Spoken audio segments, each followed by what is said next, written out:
guys, so my name is Evan Graham and I'm really excited for y'all to listen to this whole vlog all about Mount Storm King. This vlog is specifically going to be about hiking Mount Storm King, what you need, and I'm going to give y'all the 5 main tips about doing it. I actually wanted to watch vlogs and watch YouTube videos and get as much information about Mount Storm King before I actually went to it, and there's really nothing about it. So this vlog is specifically for people who want to visit Mount Storm King and want to make the hike but want to know more before they actually do it. So here are my 5 main tips for hiking Mount Storm King, and be sure to hit like and subscribe below, and be sure to follow me on Instagram. Thank y'all so much.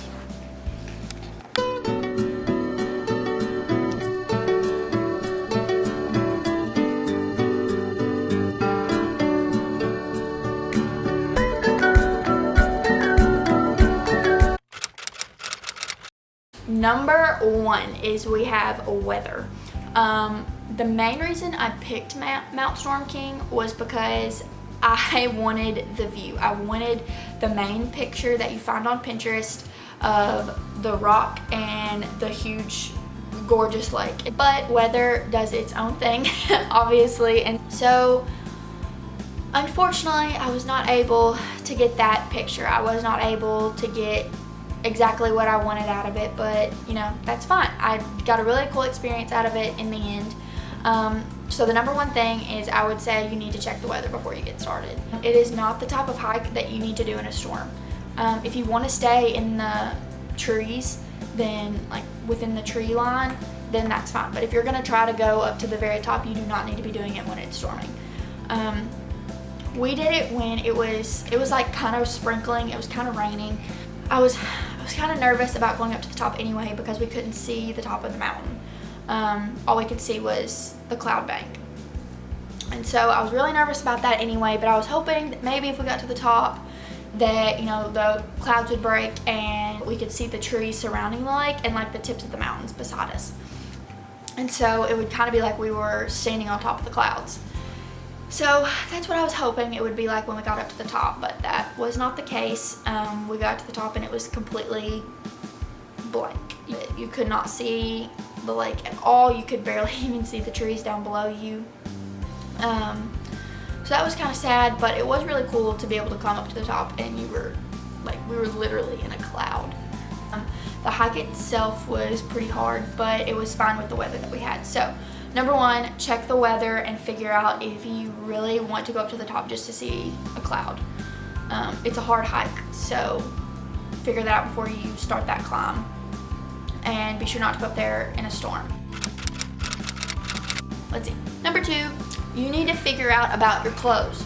So I was kind of curious about clothes before I went there. Like, I was trying to figure out what people wear in Washington in July. To hike it, I wore hiking boots. Now, I don't think you have to wear hiking boots, but like Taylor, my cousin that did it with me, he wore regular Under Armour tennis shoes. I think that you need hiking boots. I mean, don't go buy hiking boots and decide to break them in on Mount Storm King. But if you have hiking boots that you wear a lot, I would recommend them, mainly because like he was kind of like slipping in a lot of places that I didn't. But his were a lot more lightweight, and I feel like my feet were sweating ridiculously because I thought it was going to be cold, and that's one reason why I got blisters. So it's kind of whichever one you want to pick. I wore hiking boots, and then I wore like those capri length leggings, a tank top, a t-shirt, like a long sleeve pullover, and a rain jacket. Like, I stepped out of the car and the wind hit my ankles and I was like, oh my gosh, I should have worn long leggings. 10 minutes into the hike, I was like, oh my gosh, I should have worn shorts. It was so hot. It was so cold at the beginning, and then once you get in the tree bank, there's not that much wind because the trees are blocking it, and then you don't get much rain because the trees are blocking it, and so it was hot.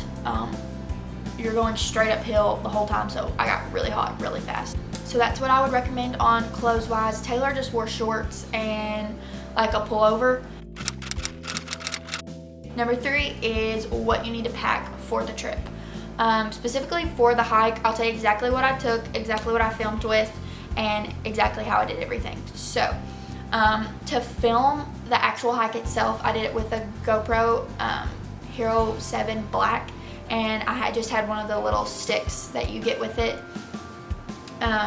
You have to get it separately, but that's what I got. I also took my Canon Rebel with me on the hike itself, and also took my tripod. Took my Canon Rebel. That's all I took camera-wise. I also had my phone. I had water. Make sure you take water if you're gonna go. I read that, but of course I didn't think about it enough. So I should have basically had 3 full bottles of water, maybe a little bit more. And I also actually had a walkie-talkie. So that actually goes into number 4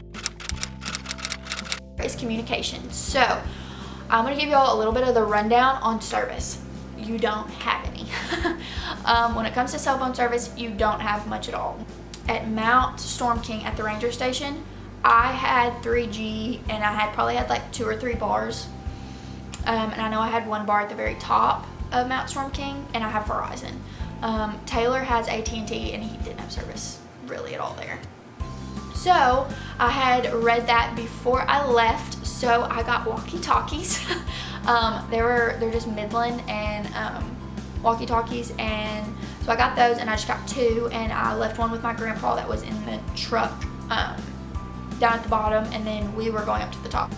That was pretty cool. It was actually really fun to have those. We didn't use them quite as much as I thought we would. Glad that we had them just in case if we had needed them. Alright, number 5 is all about the trail. So I'm gonna give y'all a little bit of a rundown on the trail, how to get there, some tips just specifically about that. Okay, so you're going west on Highway 101 from Port Angeles, and you're gonna go to the Storm King Ranger Station, which is literally right on Lake Crescent. There's not that much information on the internet about where to start or how to get, how to do it per se, compared to other trails. So once you find the ranger station, you're gonna go ahead and start walking like you're gonna go to Merrimer Falls. That's where I kind of got confused. I was mainly looking for Mount Storm King Trailhead, but the Mount Storm King Trailhead is on the trail to Merrimer Falls. So you start on that trailhead, you go right by Lake Crescent, then you go under Highway 101 through like a little tunnel thing. You pass this humongous tree on your right, which will be in my video, and then you just keep on walking. The thing that I saw online said about half a mile in on the trail, you're gonna see a boulder on your left with a sign, and that's where the trailhead starts. So I was like, okay, so me and Taylor are walking along. We had our Apple Watches on to tell us like how far we were going, all that good stuff. So we get to about a fourth of a mile, half a mile, and we're like, okay, this is about it. We see this boulder that's about the size of a nightstand, and I'm like, okay, this is a boulder. Being from Arkansas, I guess I didn't know what a boulder was. And I'm like, okay, this must be it, with a little rabbit trail. And I'm like, but there's no sign. Well, we kept on going, and we were actually taking a picture in front of this huge tree, and we were asking some people like, hey, have you seen this trailhead? And no one knew anything about where it was. Nothing. So we were like, okay, maybe walked 20 feet around a corner. And I was like, oh, that's the boulder with the sign right there that said Mount Storm King Trail, with an arrow going straight up. And I was like, okay, there it is. So I shed some layers, and we started up the trail. We actually met some people some way up the trail. Me and Taylor would have said it was halfway up that we met them, and we were gonna like ask them like, oh, are we almost at the top? And we were so glad that we didn't, because if we had asked them how far it was, they would have said we were a fourth of the way up, and we probably would have turned around and came back down. It was so long. So it's about a 4-mile round trip, but it's 2 miles to the top. So you're going up 2,000 feet in 2 miles, which is hard, very difficult. You kind of, like, some of the stopping points in between, like if you're gonna go do it, I would say there's probably about 3 points to where you're like, okay, here I am. You can kind of tell where you are. So like you're walking up the trail, you get to some switchbacks, and the first thing you come to this area where it kind of flattens out, and you're like, oh, thank goodness, it's flattening out, I get a break. And you kind of see some, like, you can see deep into the forest, and it's real foggy. So that would say like that's the first breaking point, and then it starts straight up again.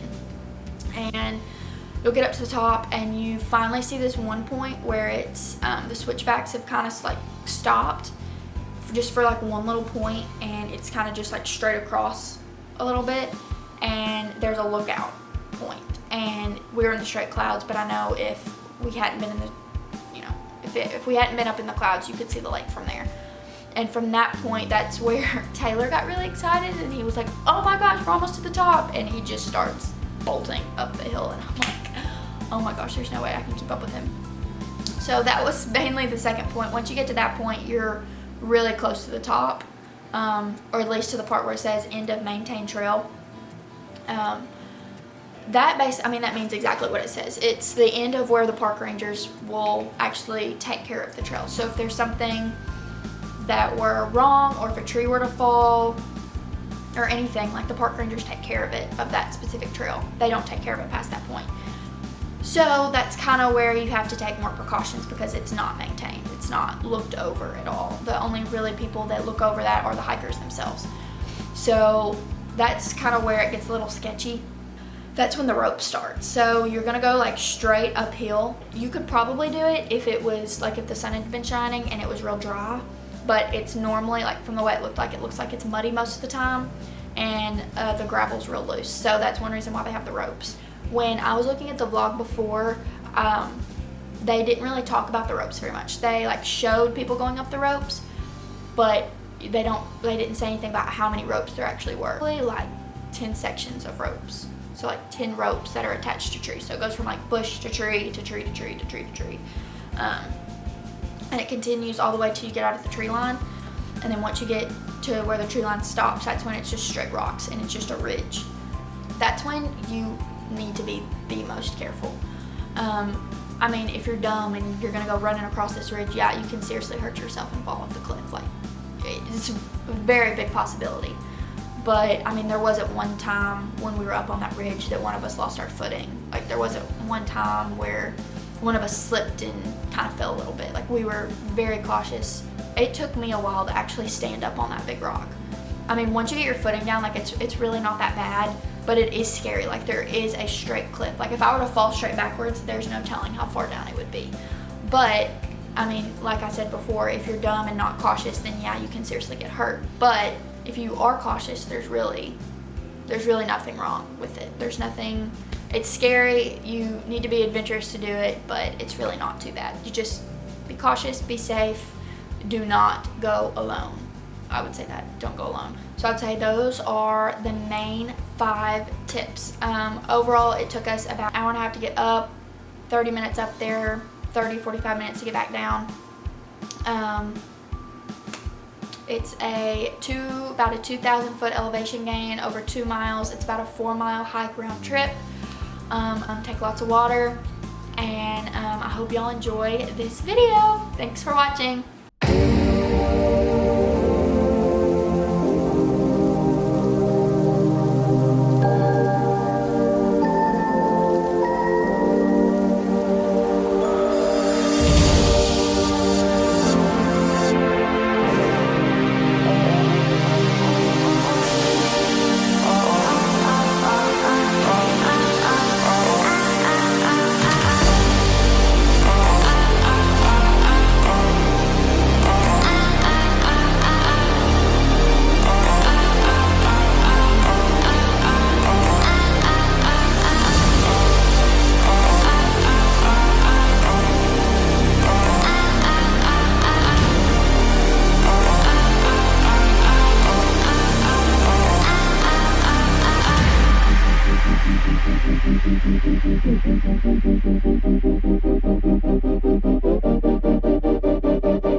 How do you feel about this photo shoot? I don't like it. You don't Least like favorite photo shoot ever.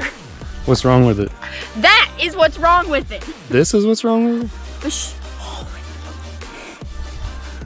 I can't do it. You got it. You got it. You got it.